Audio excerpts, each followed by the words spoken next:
NASA nega vínculo com jovem que alega ser a primeira astronauta brasileira. Consulado de Boston realiza mutirão para diminuir fila de espera na emissão de documentos. Capital Washington DC lança plataforma para capacitar agentes de viagens brasileiros. Flamengo desembarca nos Estados Unidos, o último time brasileiro a chegar para o Mundial. E tem reportagem sobre as ameaças do ICE de caçar imigrantes nos estádios durante os Jogos.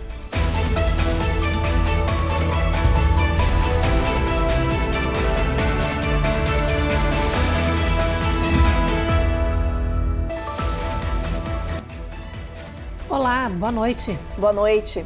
Uma mineira de 22 anos fez uma declaração ousada. Ela afirmou que estava indo para o espaço em uma missão tripulada em 2029. A notícia, claro, ganhou repercussão no Brasil e gerou polêmica. É que nos últimos 3 anos, essa jovem ganhou notoriedade ao mencionar conexões com a NASA.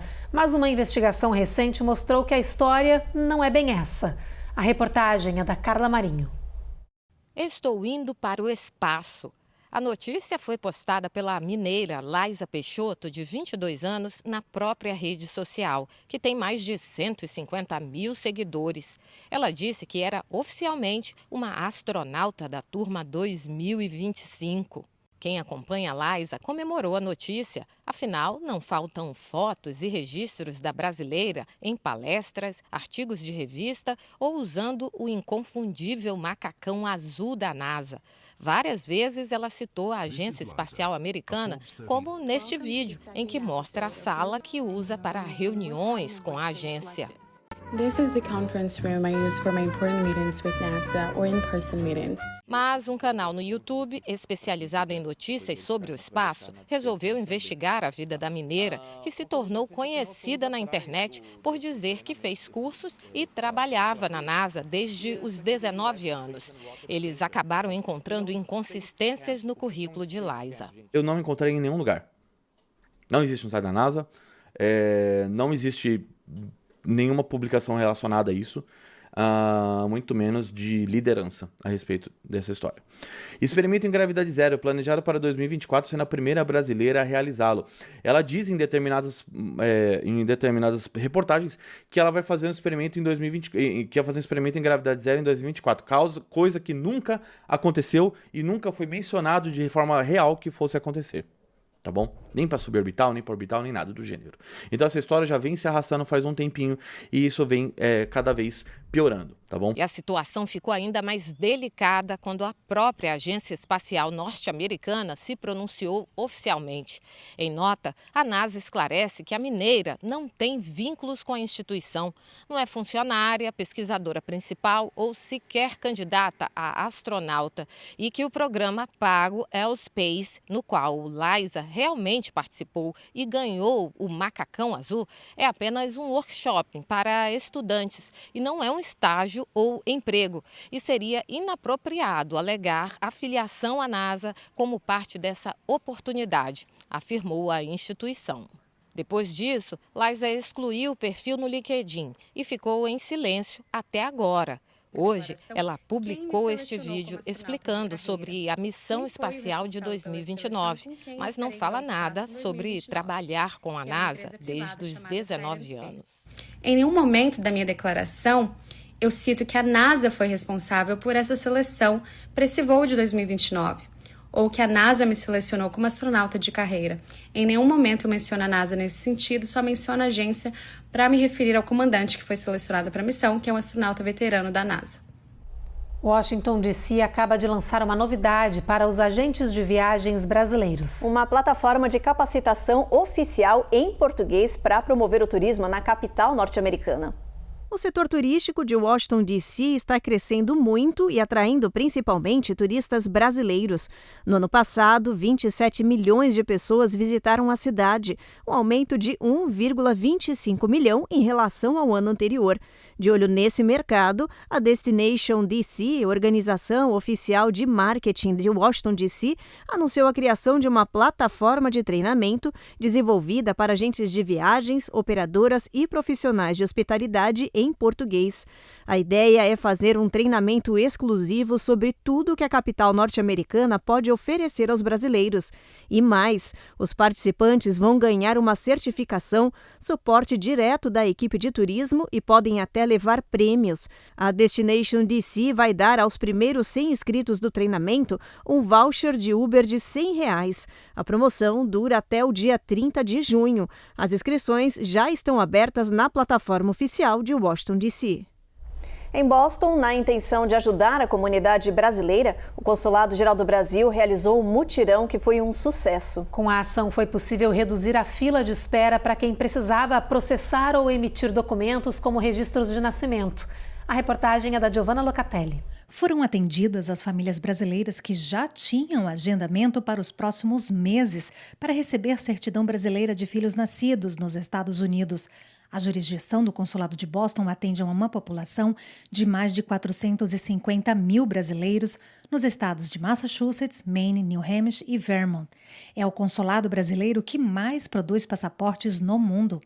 Com a grande comunidade sob a jurisdição do Consulado de Boston, o aumento pela procura emergencial de serviços consulares, especialmente registros de nascimento e passaportes, teve um aumento surpreendente em torno de 10 vezes a mais em relação ao ano passado. Segundo estimativas, o consulado deve registrar somente neste ano em torno de 5 mil crianças brasileiras. Paulo veio fazer o documento do filho. Ele sabe da importância de estar com os documentos em dia e alerta outros pais que ainda não registraram seus filhos. Que venha rápido, que busque informações. Eu mesmo tinha um apontamento para setembro, mas com essa abertura no cronograma deles, eu consegui vir hoje. Então, é de suma importância que venha registrar seus filhos, né? Ter o passaporte, os registros, para que todos fiquem um pouco mais aliviados. Caroline teve o agendamento antecipado e destaca a importância do registro para a Ayla, de 6 anos, que exibe orgulhosa o documento que faz dela a mais nova brasileirinha de Boston. E eu acho que é o sonho dela também ser registrada no Brasil, porque se ela tem a nacionalidade brasileira, ela tem que ter o documento dela. E você, tá feliz? Sim. Qual é o seu sonho? Meu sonho é de entrar no Brasil.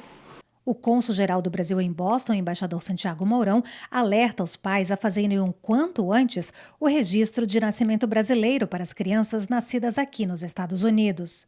Se porventura ocorrer algum imprevisto, alguma situação complicada para os pais que devam sair do Brasil, dos Estados Unidos de forma abrupta ou muito rapidamente, a criança que é americana ficará no território americano.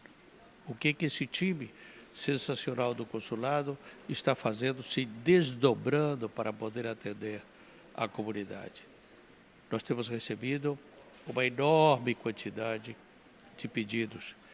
Cresceram mais de 4 vezes os pedidos de registro de nacionalidade. Então, o backlog é muito grande. Por isso precisamos não somente trabalhar horas extras durante a semana, mas também de vez em quando fazer um mutirão como este aqui aos sábados, para que possamos atender o maior número de brasileiros. Em maio, o consulado em Boston fez 1.835 passaportes, respondeu 4.603 consultas por e-mail, além de 609 atendimentos presenciais e mais 625 atendimentos pelo plantão consular. No próximo bloco, o governo Trump planeja tirar proteção de terras e monumentos históricos do país. E polícia de Nova York encontra corpo de bebê que foi jogado de uma ponte pelo pai.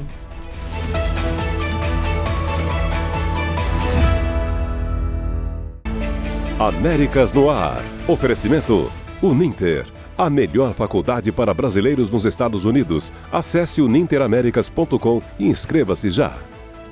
Sendwave, envie dinheiro para o Brasil sem taxas de envio. Aproveite $15 com código promocional Record 15 no seu primeiro envio. Envios BR, solução de envio para suas compras e negócio dos Estados Unidos ao Brasil em apenas 5 dias. Use o código RECORD20 e ganhe 20% de desconto no seu primeiro envio. Vida Máxima Account. Orientação especializada e suporte para sua legalização nos Estados Unidos. Seu futuro é agora. Use o código VIDARECOR e ganhe uma consultoria grátis. Ruth, repete comigo. Se inscreve no canal. Ativa o sininho. Deixa seu like. E faz um comentário. Entendeu? Faz você também.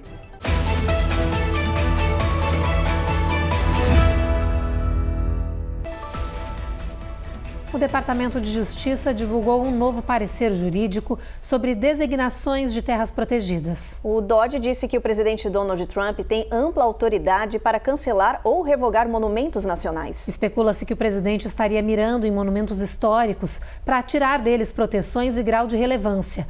Fontes da Casa Branca dizem que o republicano estaria planejando fazer outras nomeações que estariam mais de acordo com a sua linha de pensamento. No entanto, para fazer essas mudanças, ele precisaria desafiar uma lei na qual monumentos criados sob a medida de antiguidades não podem ser revogados e removidos de proteção. Mas o novo memorando do Departamento de Justiça poderia ser uma base legal para a tentativa do governo Trump de justificar a remoção do status de proteção de terras que poderiam ser utilizadas para o desenvolvimento de combustíveis fósseis e energia.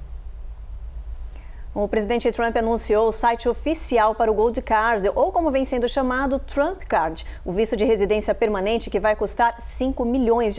A Casa Branca disse que os interessados já podem se inscrever. A ideia é atrair milionários do mundo todo, incluindo oligarcas russos. Matias Brotero tem as informações.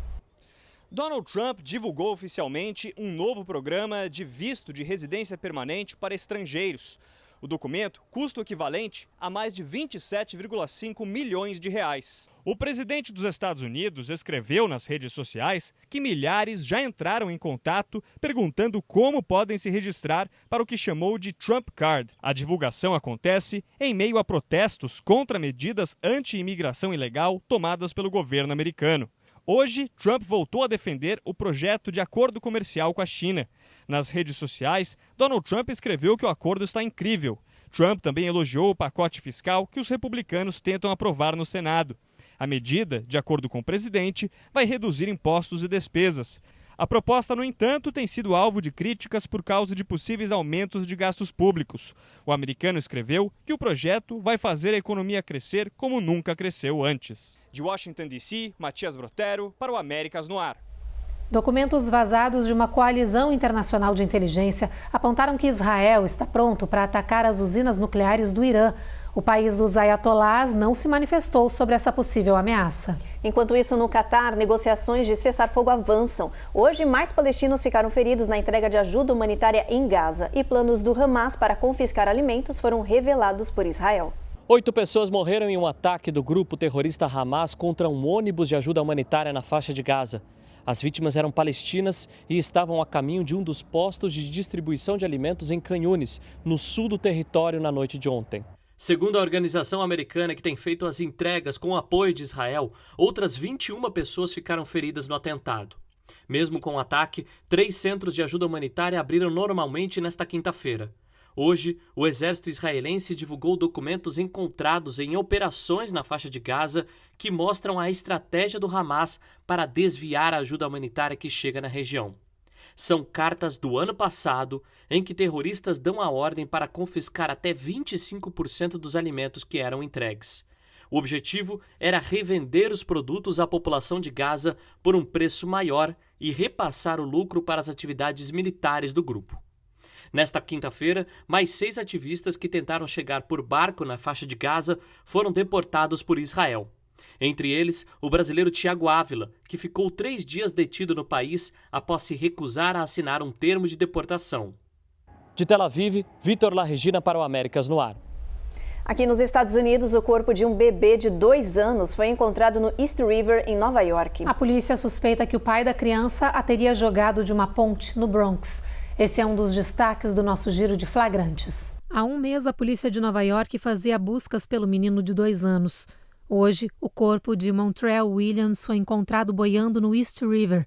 A polícia diz que tem imagens do pai do menino jogando ele de cima de uma ponte no Bronx.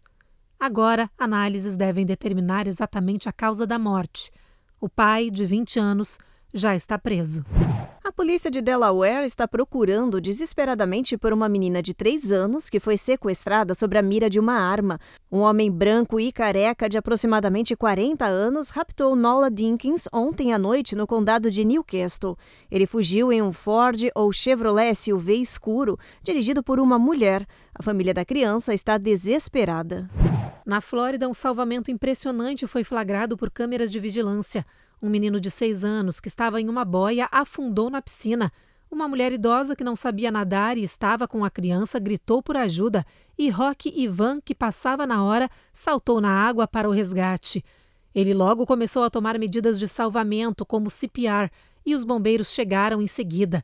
Segundo os paramédicos, o menino não teria sobrevivido sem a massagem cardíaca. Depois do intervalo, o secretário de Saúde indica novos conselheiros do painel consultivo de vacinação do CDC. E saiba os motivos que levam milhões de pessoas no mundo a não conseguirem ter o número de filhos que desejam.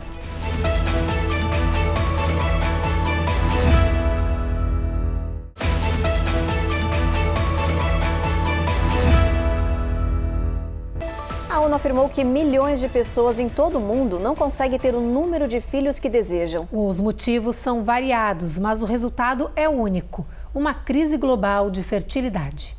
O levantamento das Nações Unidas revela que hoje a maioria das pessoas não consegue ter o número de filhos que deseja, e quase 1/5 dos adultos em idade reprodutiva diz não acreditar que vai conseguir realizar esse desejo no futuro. A pesquisa da ONU foi feita em parceria com a YouGov em 14 países e quase 40% das pessoas relatam as limitações financeiras como fator principal. O segundo grande motivo para a crise de fertilidade é o desemprego ou a insegurança no trabalho, seguido por restrições de moradia. Hoje, segundo o site de monitoramento World in Data, a taxa de natalidade vem caindo ano a ano no planeta. Em 2023, a taxa de fecundidade total era de 2,3 filhos por mulher, um número que representa menos da metade do que era registrado há 70 anos. O secretário de Saúde e Serviços Humanos, Robert F. Kennedy Jr., anunciou a escolha dos novos conselheiros para o painel consultivo de vacinas do CDC. Os nomes foram anunciados menos de 2 dias depois da remoção dos 17 membros do comitê, que era formado por especialistas de saúde. O secretário de Saúde, Robert F. Kennedy Jr., selecionou 8 novos conselheiros para integrar o painel consultivo de vacinação do CDC. O anúncio do novo quadro surpreendeu muita gente pela velocidade com que foi feito, menos de 2 dias depois da demissão dos 17 membros por conflito de interesses. O conselho reformulado, que orienta a política nacional de vacinação do governo federal, inclui vários críticos à vacina de Covid-19. Especula-se que a primeira reunião da equipe seja ainda este mês para revisar as orientações sobre as vacinas contra o coronavírus e o HPV. O secretário garantiu que o painel não vai endossar novas recomendações sem citar dados definitivos de eficácia. E centenas de trabalhadores que foram demitidos do CDC, Centros de Controle e Prevenção de Doenças, estão recuperando seus empregos. Mais de 450 pessoas estão sendo chamadas de volta pelo Departamento de Saúde para reassumirem os seus postos. Isso representa 20% dos 2.400 funcionários que foram demitidos e que cuidavam de áreas e doenças específicas como AIDS. Os cortes fizeram parte de uma grande reorganização do setor comandada pelo DOGE, o Departamento de Eficiência que era comandado por Elon Musk.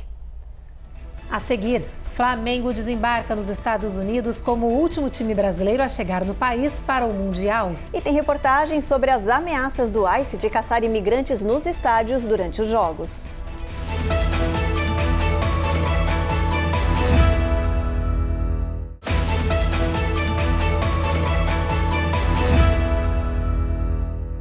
Um novo estudo traçou um prognóstico preocupante para os oceanos do planeta. Um potencial colapso do sistema de correntes oceânicas pode levar partes do mundo a entrarem em congelamento profundo. Partes do mundo correm risco de cair em um congelamento profundo, com o potencial colapso de uma rede crucial de correntes do Oceano Atlântico. Essa é a conclusão de um novo estudo norte-americano. Segundo os pesquisadores, o sistema chamado de Circulação Meridional do Atlântico, ou AMOC, funciona como uma gigante esteira transportadora. Ela puxa a água quente do hemisfério sul e dos trópicos para o hemisfério norte. Lá, as águas resfriam, afundam e voltam para o sul.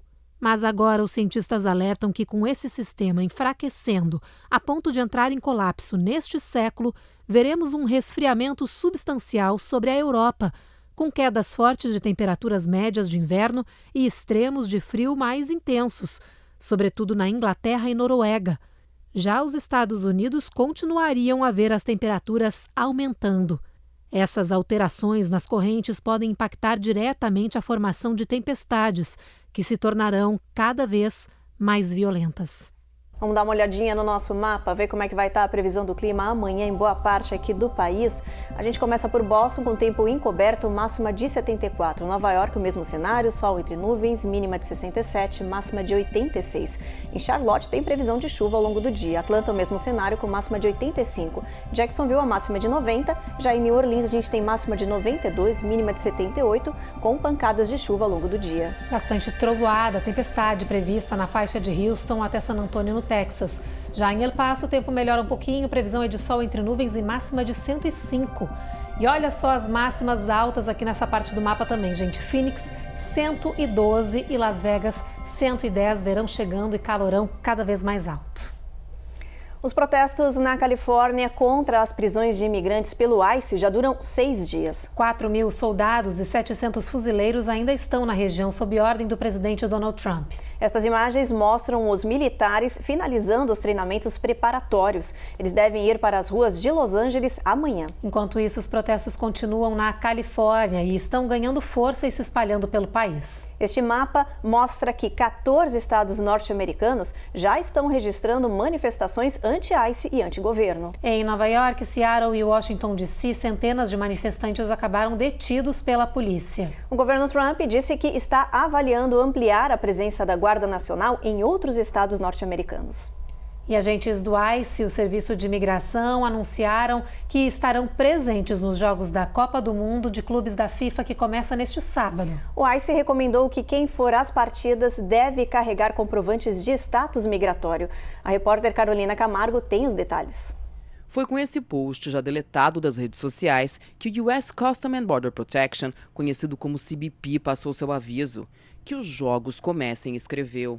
A nota diz ainda que os agentes estarão equipados e prontos para fornecer segurança para as partidas. E cita o jogo inaugural entre o Inter Miami e o Al Ahly. Depois do post polêmico, em uma declaração enviada à imprensa, o ICE afirmou que também fará parte do esquema de segurança e aconselhou que todos os cidadãos não americanos precisam portar comprovantes de seu status legal, dando a entender que poderá verificar os documentos dos torcedores que estiverem nos estádios. O ICE tem poderes, sim, para poder prender alguém que esteja no estádio naquele momento, que eles saibam de fato que estão ilegais no país. Então, sim, eles podem.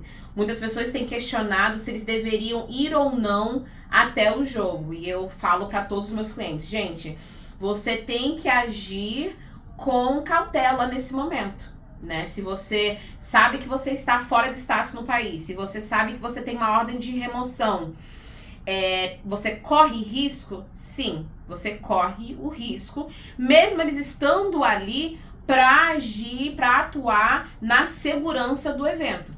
Em um evento com a imprensa, o presidente da FIFA disse que não estava preocupado com a mobilização do governo americano. Question, of course, the most important for us is to guarantee security for all fans who come to the games. Mas, segundo o jornal The New York Times, a FIFA estaria com receio do impacto negativo da notícia no público para os jogos. Os ingressos do torneio já tiveram os preços rebaixados mais de uma vez por causa da falta de procura. Organizações de defesa dos imigrantes criticaram a medida, alegando que isso cria um clima de intimidação na população.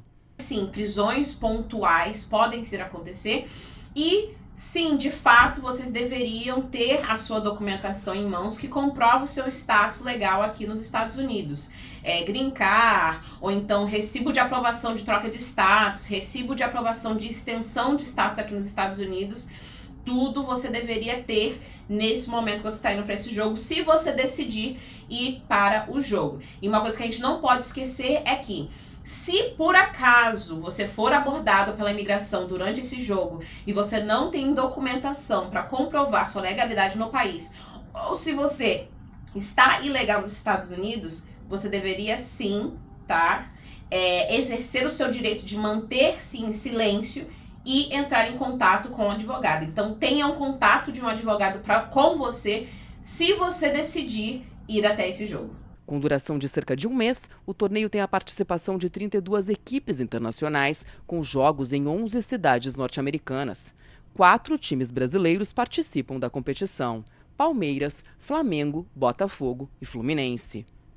Flamengo é o último time brasileiro a chegar nos Estados Unidos para disputar o Mundial de Clubes. E ele já vai estrear em campo na próxima segunda-feira, dia 16, na Filadélfia. Os outros clubes brasileiros, Fluminense, Botafogo e Palmeiras, já estão em solo norte-americano se preparando para a competição. O voo fretado vindo do Rio de Janeiro aterrissou pouco antes das 8 horas da manhã no aeroporto da Filadélfia. De lá, o grupo seguiu direto para Atlantic City, básica logística do clube aqui nos Estados Unidos. O Flamengo escolheu a cidade por estar a menos de 2 horas de carro do Lincoln Financial Field, onde disputará os 2 primeiros jogos da fase de grupos do Mundial de Clubes da FIFA. O Flamengo integra o grupo D do Mundial. A estreia do rubro-negro está marcada para a próxima segunda-feira, dia 16, às 10 horas da noite, no estádio do Philadelphia Eagles. Na sequência, o Flamengo encara o Chelsea no dia 20, também na Filadélfia, e fecha a fase de grupos contra o LAFC, em Orlando, no dia 24 de junho. E deve vir a campo com Rossi, e eu acho que vai com Varela, viu, gente? Não vai com Wesley, não. Rossi, Varela, Léo Pereira, Léo Ortiz e o Alexandro, né, jogador da seleção brasileira também, foi titular no jogo passado. No meio-campo, o Flamengo deve ir com Eric Pulgar, Jorginho, Gerson, Arrascaeta e na frente Luiz Araújo e Pedro, tá? Essa deve ser a formação do Flamengo diante do Chelsea e do Esperance. Essa é a primeira edição do Mundial de Clubes da FIFA em novo formato, com 32 equipes de 6 continentes. São 8 grupos, com partidas entre os dias 14 de junho e 13 de julho em 12 estádios espalhados pelos Estados Unidos. Eu acho que a Copa do Mundo de Clubes, né, como a FIFA quer que seja chamada, ela pode mudar a história dos clubes brasileiros. Vai ser a competição, o campeonato mais importante da vida desses clubes brasileiros. Não vejo a menor chance de uma outra competição superar uma Copa do Mundo de Clubes com 32 equipes, né, com fase de grupos. É inacreditável. Não dá para a gente pensar que a Copa do Mundo de Clubes possa ser inferior a qualquer outra competição que algum clube brasileiro tenha ganho antes. Antes mesmo da chegada à América, a delegação enfrentou tumulto no embarque no Rio de Janeiro. A Polícia Militar usou gás de pimenta para conter a movimentação intensa dos torcedores nos arredores do aeroporto do Galeão.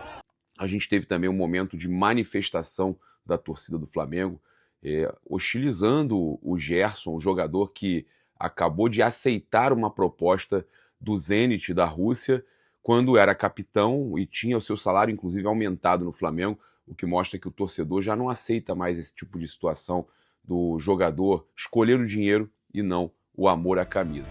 O Jornal Américas no Ar termina agora. A gente agradece a sua audiência, segue na nossa programação, tá chegando Rico e Lázaro e a gente se encontra de novo amanhã. Até lá!